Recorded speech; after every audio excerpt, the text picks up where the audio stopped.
Bismillahirrahmanirrahim.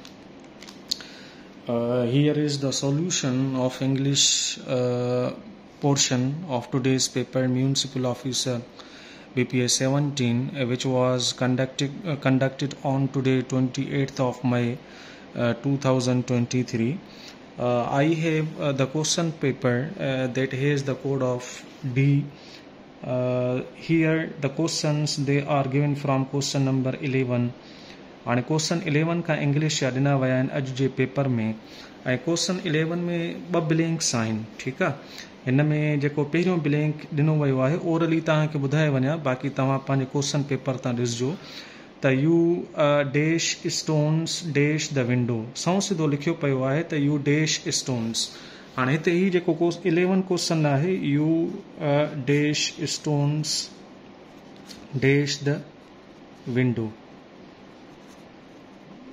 हाँ हिन में जो यूज़ थियल है मिसाल तौर ते तो U dash stones dash the window हिते असां ज़ाहिरी ॻाल्हि आहे स्टोन्स ऑब्जेक्ट यूज़ थियल है तो we have to use the verb हिते असांखे वर्ब इस्तेमाल थियणो आहे ऐं ही नाउन इस्तेमाल थियल है तो before noun we have to use preposition हिते असांखे प्रीपोजिशन इस्तेमाल करनी पवंदी ठीकु आहे यू सब्जेक्ट यूज़ थियल है stones is used as object before object we always use verb and before noun or pronoun we always use preposition असां प्रीपोजिशन इस्तेमाल कंदा आहियूं त हाणे ॾिसूं त हिते कहिड़ो वर्ब यूज़ थियल आहे ऐं प्रीपोजिशन हाणे पहिरियों वर्ब यूज़ थींदो पोइ प्रीपोजिशन हाणे हिन में मिसाल जेका ऑप्शन्स ॾिना विया आहिनि पहिरियों ॾिनो वियो आहे थ्रू THROUGH उहो प्रीपोजिशन थी वेंदो THROW उहो वर्ब आहे यानी हिते प्रीपोजिशन हिते वर्ब इहो ठहे नथो ठीकु आहे त ए ऑप्शन ग़लति थी वेंदो ॿियो वरी आहे थ्रू थारो हाणे थ्रू प्रीपोजिशन न आहे ऐं थारो एडजेक्टिव आहे थारो मीन्स कंप्लीट इंटायर मुकम्मल तौर ते जेको असां चऊंसि न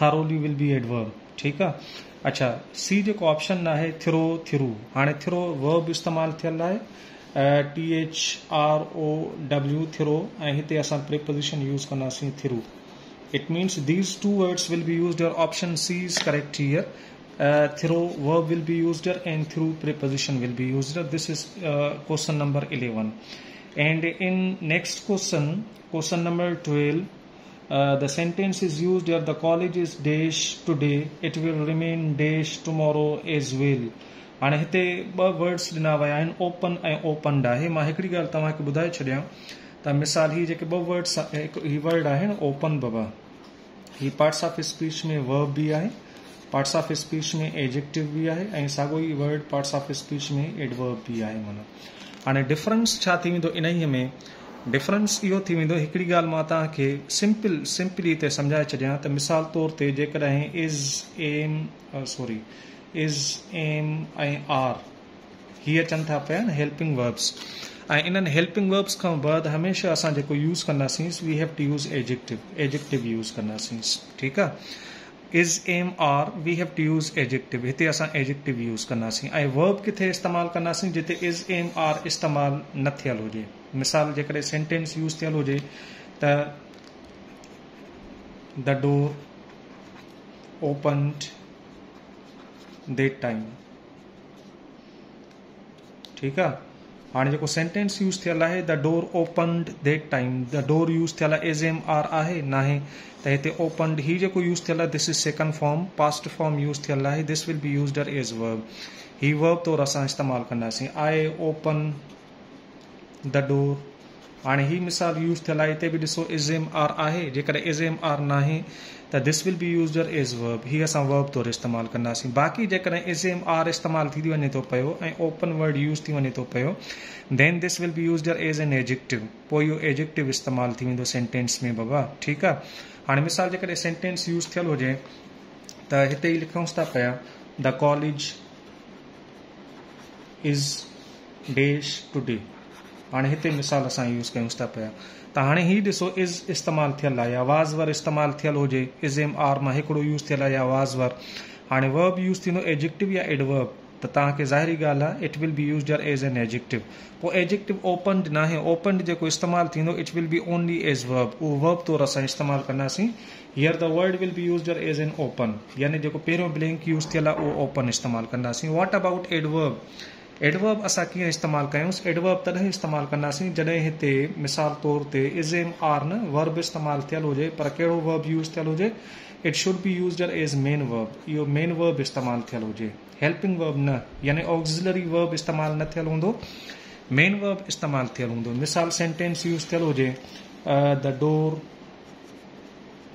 स्टूड ओपन ठीकु आहे हाणे the door stood open the door is used as subject and stood is used as verb is this helping verb or main verb is this auxiliary verb or main verb this is main verb here in sentence ऐं उन खां बाद जेको open इस्तेमालु थियल आहे this will be used as an adverb ही असां एडवर्ब तौरु इस्तेमालु कंदासीं त अहिड़ी तरह एडवर्ब तौरु इस्तेमालु कंदासीं हाणे जेकॾहिं वर्ड रिमेन इस्तेमालु थिए थो पियो this is also used as main verb हीउ जेको वर्ड रिमेन इस्तेमालु थियल आहे this is used as main verb as well ठीकु आहे हीउ बि मेन वर्ब आहे जेको असां इस्तेमालु कयूंसि था पिया हाणे हीउ जेकॾहिं मेन वर्ब इस्तेमालु कयूंसि था पिया ज़ाहिरी ॻाल्हि आहे उन खां बाद असां एडवर्ब यूज़ कंदासीं एडवर्ब कहिड़ो आहे open this that is not opened जेको यूज़ थींदो उहो सिर्फ़ु वर्ब तौरु इस्तेमालु कंदासीं here we have to use open यानी जेको ॿिन्ही ब्लैंक्स में असां इस्तेमालु कंदासीं in both of the blanks the word open will be used here not opened we have to use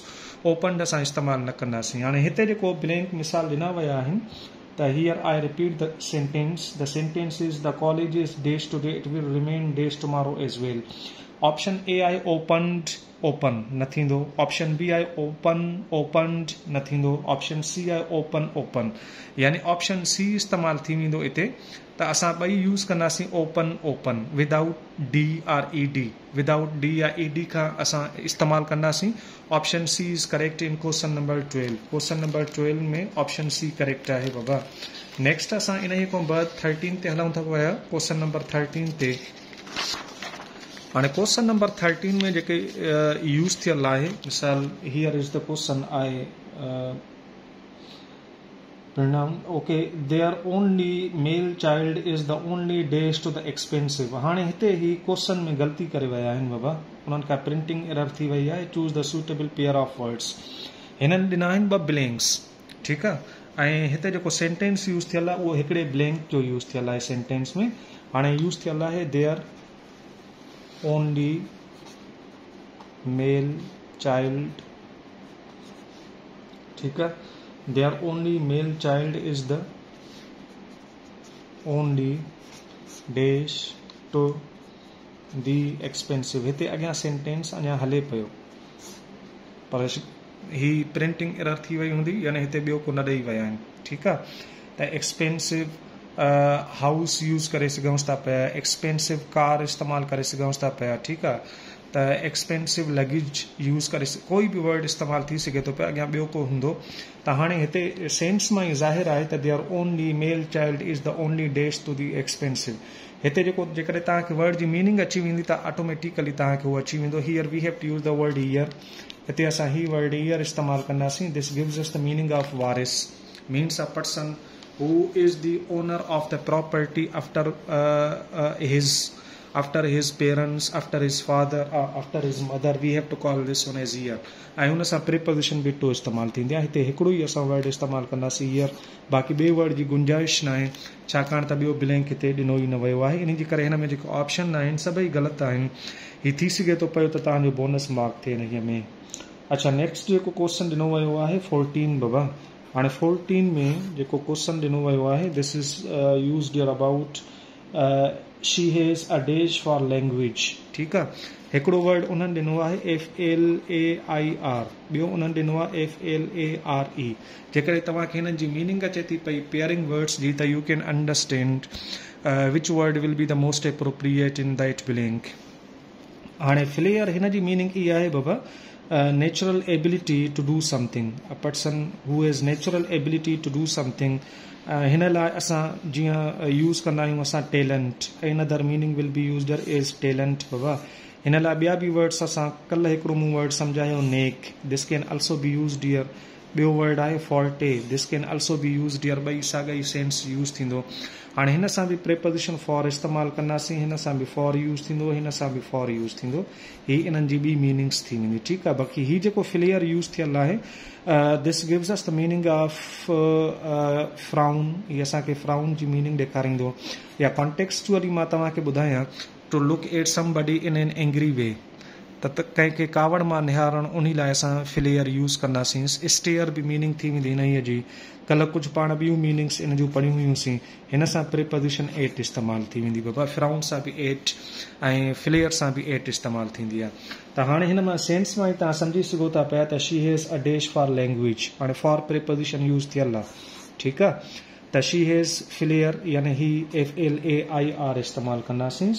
अच्छा, but she often dash at, पुठियां प्रीपोजिशन एट इस्तेमालु थियल आहे बाबा। त ऑटोमेटिकली तव्हां सम्झी सघो था पिया त if you know the meaning of such words, त flare FLARE, it means to look at somebody angrily. हाणे ॾिसूं इहो किथे इस्तेमालु थियल आहे, पहिरियों FLARE आहे, पोइ वरी FLAIR, इहो यूज़ थियल आहे ऑप्शन ए में। ऑप्शन बी में यूज़ थियल आहे FLAIR, ही यूज़ थियल आहे, पोइ वरी यूज़ थियल आहे FLARES, ठीकु आहे, पोइ ही यूज़ थियल आहे बाबा। यानी option B will be correct here, option B हिन जो करेक्ट थी वेंदुसि माना। This was question number 14। Question number 15 आहे त our army achieved a smashing victory. Smashing victory, हाणे क्वेश्चन 15 हिते मां लिखां थो पियो, इन में जेको वर्ड इस्तेमालु थियल आहे उहो आहे स्मैशिंग विक्ट्री। ही फ्रेज तौर इस्तेमालु थियल आहे बाबा। Smashing victory, it means it is a huge victory that everyone admires, that is the meaning of smashing victory.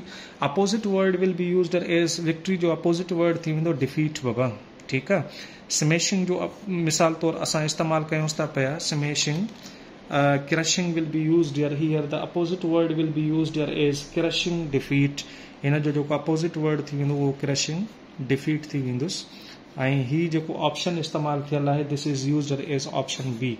Option B इन जो करेक्ट थी वेंदो क्वेश्चन नंबर 15 जो। अच्छा, क्वेश्चन नंबर 16 आहे। क्वेश्चन नंबर 16 में ही यूज़ थियल आहे त he left no stone unturn to get a job. हिन जी जेका मीनिंग आहे, leave no stone unturn to get a job. The meaning of this one, it means to make bitter efforts, make great efforts to do something, माना वॾी जिदोजहद करणु, कोशिश करणु, उन लाइ यूज़ कंदासीं। हाणे ॾिसो हिन जो अपोज़िट वर्ड कहिड़ो थी सघे थो पियो।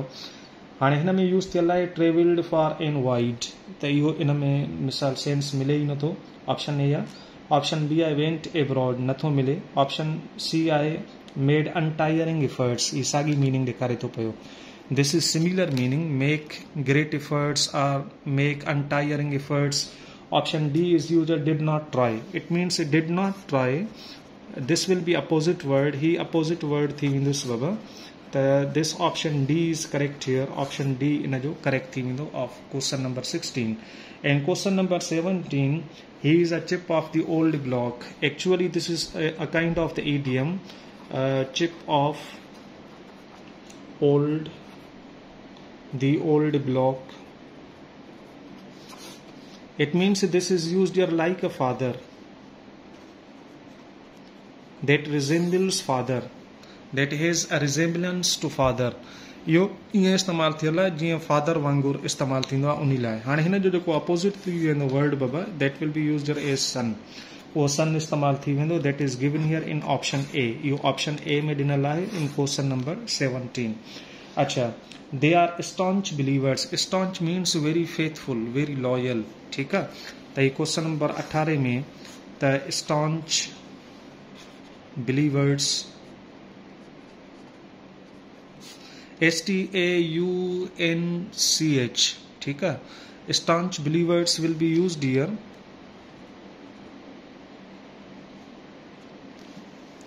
means very faithful, having a strong belief, in the existence of God, ख़ुदा जी जेको उन्हीअ में। हाणे नन बिलीवर उहो हूंदो आहे, it means a person who has no any kind of the belief in any religion. उहा असां रिलीजन जी ॻाल्हि कयूं था पिया, we are not talking here about existence of God. अच्छा, उन खां बाद ॿिया जेके वर्ड्स इन में इस्तेमालु थियल आहिनि, that is used as infidel. Infidel बि असां ईअं अहिड़ी सेंस में इस्तेमालु कंदासीं, means a person who is not loyal to one's own religion और etcetera.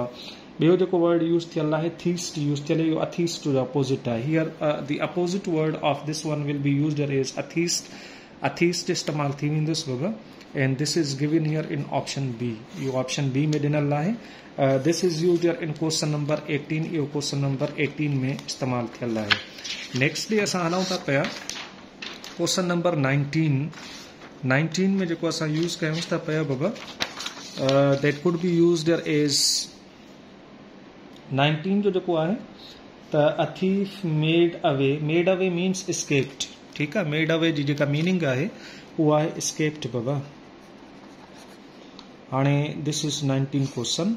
A thief means escaped dash my cell phone. हाणे इंस्ट्रूमेंट यूज़ थियल आहे, जॾहिं बि इंस्ट्रूमेंट इस्तेमालु थियल हुजे then we have to use. हूअं त एस्केप सां फ्रॉम इस्तेमालु कंदा आहियूं, but here instrument is used here. Instrument वारो ऑब्जेक्ट इस्तेमालु थियल आहे, इंस्ट्रूमेंटल आहे ऑब्जेक्ट, त पोइ उन सां प्रीपोजिशन असां इस्तेमालु कंदा आहियूं विथ। ठीकु आहे, means with will be used here. In which option is used here of with? This is option B. Option B इस्तेमालु थियल आहे। And 20th question is used here. त 20th क्वेश्चन जेको इस्तेमालु थियल आहे सम मेलिफैक्टर्स। मेलिफैक्टर जेको वर्ड यूज़ थियल आहे हिते मां लिखी छॾिया पहिरियों, इहो बि नॉलेज में इज़ाफ़ो थींदो। Malefactor is the opposite word of benefactor. Benefactor जो अपोज़िट वर्ड आहे। Benefactor means a person who always intends to give benefit to somebody, that is the meaning of benefactor. Malefactor, it means a person who always intends to harm somebody, जेको हमेशा ॿियनि जे नुक़सान लाइ सोचे पियो, त उन लाइ असां इस्तेमालु कंदासीं। हाणे हिते जेको वर्ड यूज़ थियल आहे some malefactors commit crimes dash impunity. Word जेको यूज़ थियल आहे इम्प्यूनिटी बाबा। Impunity means in freedom, with freedom और without any kind of the hindrance, without any kind of the disturbance. पोइ हिते जेको असां इम्प्यूनिटी सां वर्ब यूज़ कंदासीं, we have to use with. हिते विथ इम्प्यूनिटी यूज़ कंदासीं। जेकॾहिं तव्हां डिक्शनरी में if you go through dictionary and you can find out the word impunity, U can find this word with. हिते जेको option ॾिनो वियो आहे विथ जो, दिस इज़ ऑप्शन सी। इहो ऑप्शन सी ॾिनो वियो आहे। त इहे 10 क्वेश्चन्स हुआ जेका इंग्लिश मां ॾिना विया हुआ, जेके मूं तव्हांखे ॿुधाया आहिनि। मूंखे ॾींदा इजाज़त। अल्लाह हाफ़िज़।